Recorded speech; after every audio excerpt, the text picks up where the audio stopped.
Bueno, muy buenas a todos y a todas.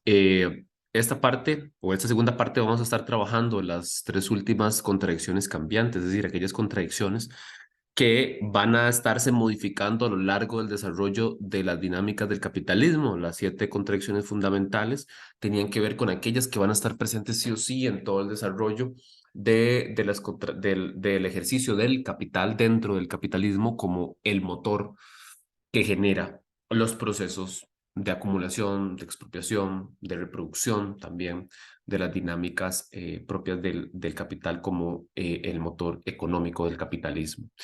En primera instancia, señalar que el día de hoy vamos a estar trabajando en primer lugar las disparidades de la renta y la riqueza en este primer video.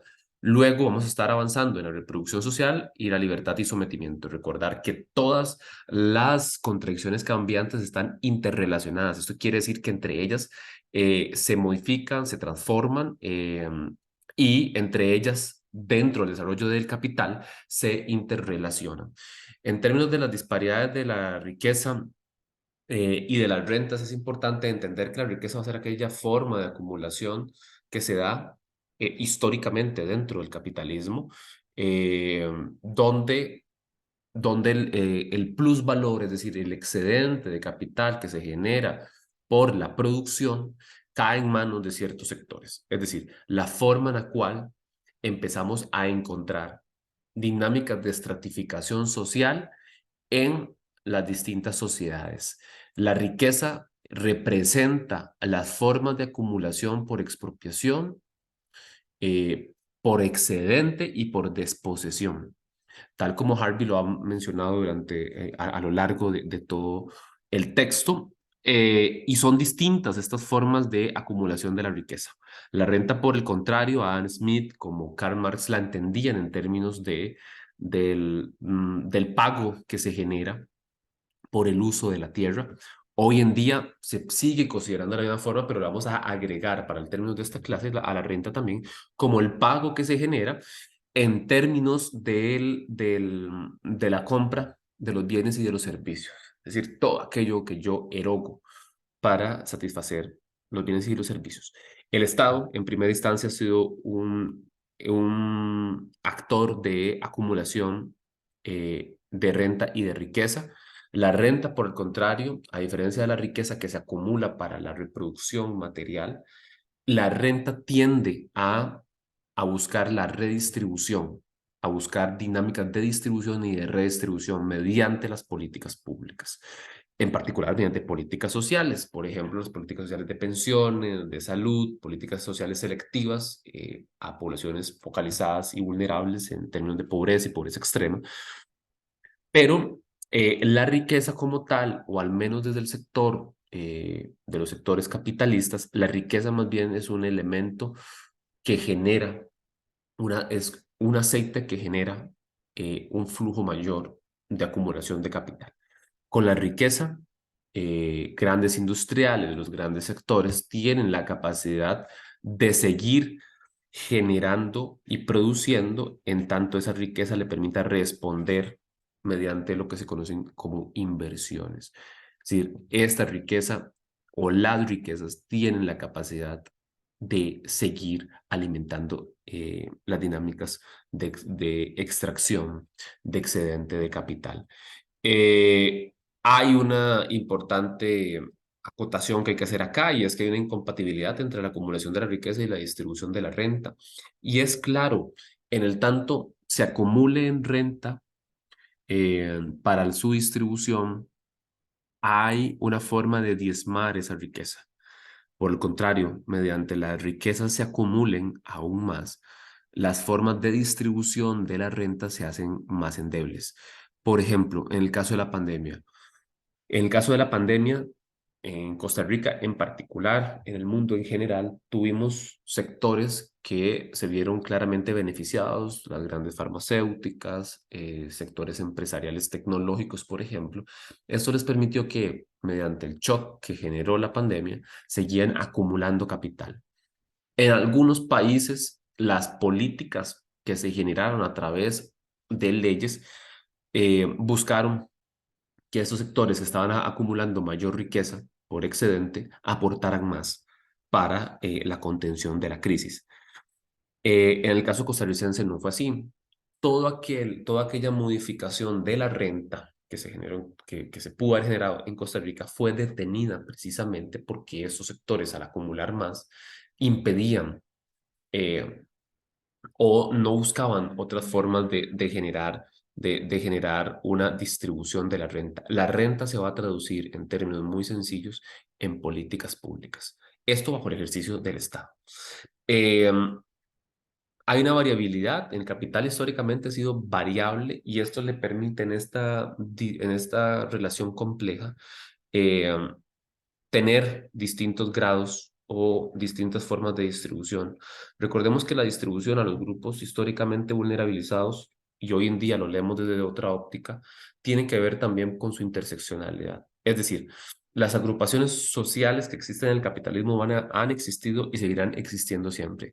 No obstante, hoy en día, la interlocución que genera la interseccionalidad en términos de género, en términos de sexualidad, raciales, étnicos, culturales, territoriales, religiosos, tiene también que ver con las formas en las cuales el capital se logra alimentar y se logra reproducir y acumular la misma renta.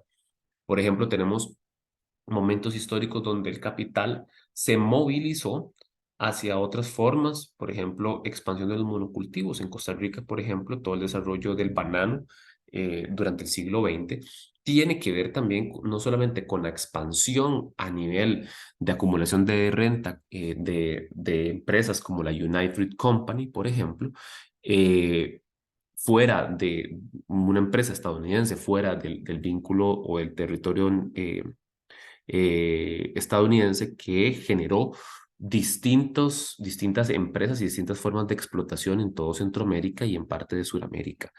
Eh, Claramente asociado también a una explotación racial, en este caso, personas afrodescendentes, jamaiquinos, jamaiquinas, que después se asentaron a nivel regional, pero también otros grupos sociales como asiáticos, en particular personas que venían de China, que bajo esquemas de explotación generaban dinámicas de acumulación diferenciadas. Entonces notamos ahí otras formas de interlocución entre, entre, las, entre los grupos étnicos, raciales, religiosos, culturales, entre esa dinámica de interseccionalidad con las formas de acumulación de la riqueza. Eh, Esto también tiene que ver con un elemento ético y es que las formas de acumulación dentro de la lógica capitalista están éticamente valoradas como positivas. Es decir, entre yo más acumule riqueza por explotación, éticamente tiene un peso relevante. Eh, Esta naturalidad, lo peligroso de la naturalidad en este caso, es que en el ejercicio político que ustedes realicen a nivel público, van a chocar, digamos, con formas que van a justificar esas dinámicas de acumulación. ¿Ok? En la etapa neoliberal tenemos claramente que la acumulación se iba a dar bajo grupos extremadamente reducidos que bajo la teoría del goteo posteriormente iban a derramar esa riqueza sobre los distintos grupos sociales. Lo que sucedió fue todo lo contrario. Entre mayor acumulación de ciertos sectores, menos acumulación de los sectores empobrecidos. Tenemos que en los gobiernos postneoliberales o en el giro rosa que se da en América Latina, con los gobiernos de izquierdas y progresistas, notamos que esas dinámicas se rompen al generar políticas públicas donde la renta era el elemento funcional para buscar un empoderamiento de los sectores subalternos, pero no precisamente porque se generó unas dinámicas de goteo tal y como lo muestra la teoría neoclásica, ortodoxa, neoliberal, sobre las formas en las cuales esas riquezas iban a llegar a los distintos grupos sociales. Este elemento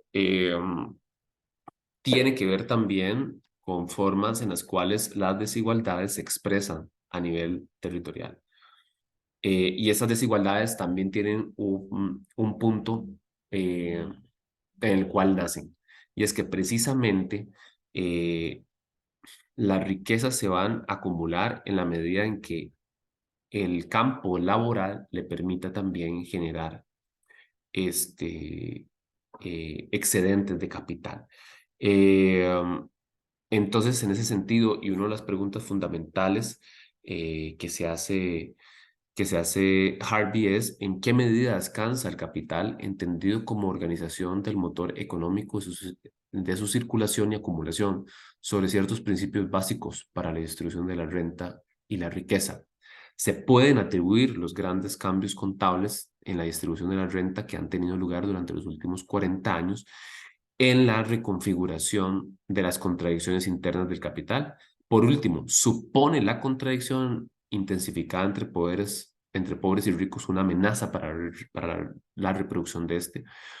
Con estas preguntas, Harvey lo que busca es dar a cuenta, en términos muy sencillos, cómo es que, de una u otra manera, en términos de la producción y de la realización del capital, eh, las riquezas potencialmente disminuyen la capacidad de realización del mismo capitalismo, al desempoderar constantemente a los sectores subalternos que le dan una potencia para poder acumular aún más. Estos elementos y los grandes desequilibrios y respecto a la capacidad de producción no se van a ver reflejadas en la capacidad de consumo de la población. Eso precisamente por las brechas de desigualdad.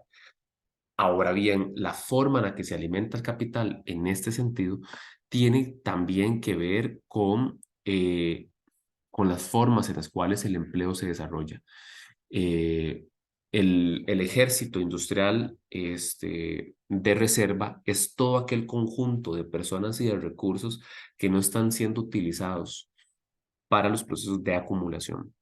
Entonces tenemos que el desempleo más las innovaciones tecnológicas hoy en día nos están dando un ejército industrial de reserva. ¿Esto qué significa? Todo aquel conjunto de personas que potencialmente van a generar riqueza en un futuro.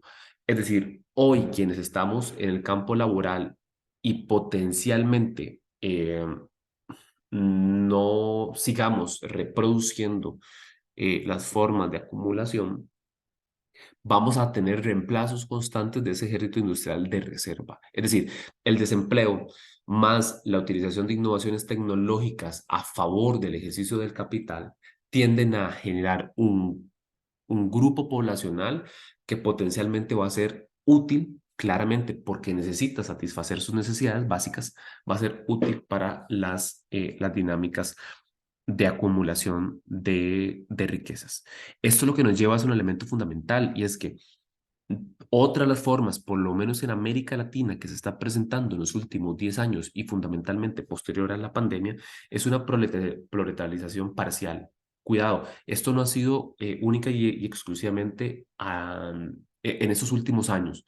Esta proletarización parcial ya ocurrió durante los años 50 y durante los años 60 y tiene que ver precisamente con la capacidad que tiene el sistema para su supervivencia y refiere la proletarización parcial a la reserva de mano de obra que es extraída de las regiones rurales, de los trabajadores que tienen que ir y volver, es decir, de la migración tanto interna como externa que se da en tanto los países como fuera de estos y que de una u otra manera genera desestructuración de la organización social en términos de la ruralidad, pero también elementos de centralización de la mano de obra en los centros industriales. Cuidado, porque es una proletarización parcial en el tanto el empleo de esos trabajadores no va a ser constante. Piénsenlo en todas las personas migrantes nicaragüenses que vienen a Costa Rica y que trabajan en las distintas piñeras o también en la producción de cítricos en el norte o de yuca en el norte también, que no precisamente van a estar contratados y contratadas por toda la temporada de producción, sino que van a ser contratados parcialmente.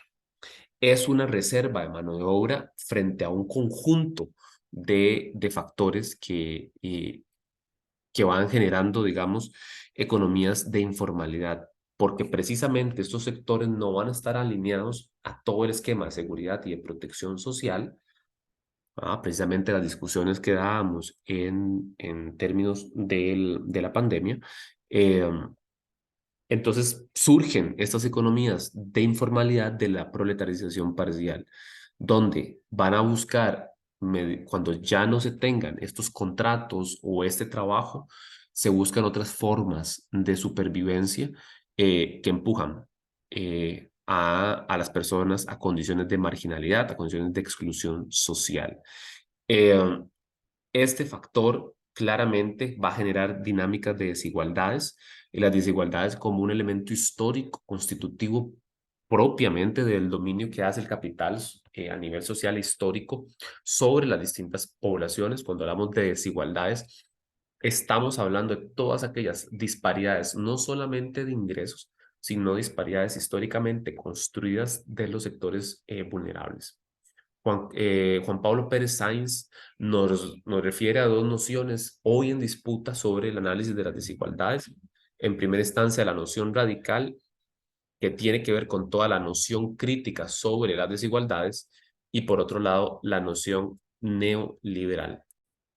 Precisamente en estas dos discusiones entre noción radical y noción liberal, las preguntas fundamentales que subyacen es: ¿desigualdad de qué y desigualdad entre quiénes? Para Juan Pablo Pérez Sáinz, la noción radical va a poner atención al poder, al ejercicio de las relaciones de poder en los mercados básicos para generar apropiación. Los mercados básicos los entendemos fundamentalmente como aquellos lugares donde se desarrollan las dinámicas de capital, ¿verdad? Mientras que la noción liberal va a entender a las desigualdades en términos de los hogares e individuos, los ricos, las personas adineradas en América Latina, y el análisis de las personas trabajadoras. Mientras la desigualdad entre quienes, la noción radical va a entenderlo, ese entre quienes, entre clases sociales, entre individuos también, y entre pares categoriales, es decir, entre todos aquellos sectores que van a generar o que generan interseccionalidad en las discusiones y en los procesos de desigualdad. Mientras que la noción neoliberal va a entender la desigualdad entre quienes a partir del ingreso a los hogares y la descomposición del ingreso. La noción neoliberal le pone atención al coeficiente de Gini como una de las formas de análisis que va a entender a los ingresos de los hogares, ¿no? Donde se van a analizar las desigualdades, mientras la noción radical va a entender las desigualdades en tanto la riqueza.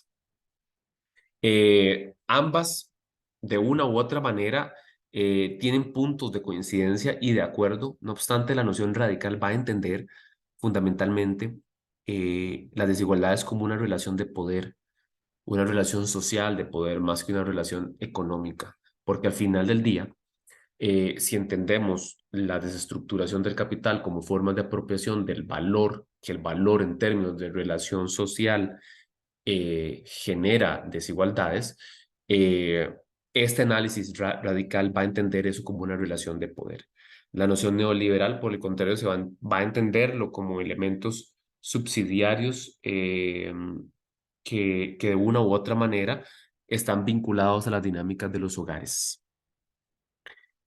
¿En qué momento se van a agudizar las contradicciones entre la riqueza y la pobreza, señalada como fundamental para el capital, convirtiéndose en origen de una nueva crisis? Esta pregunta que hace Harvey intenta dar cuenta cómo también esta riqueza y esta reproducción de la riqueza, más el tema de las desigualdades, van a encontrar un punto de quiebre. Y él señala, número uno, que estas desigualdades se tornan crónicas. El caso costarricense es uno de ellos, donde cada vez más Costa Rica sigue siendo uno de los países más desiguales en América Latina.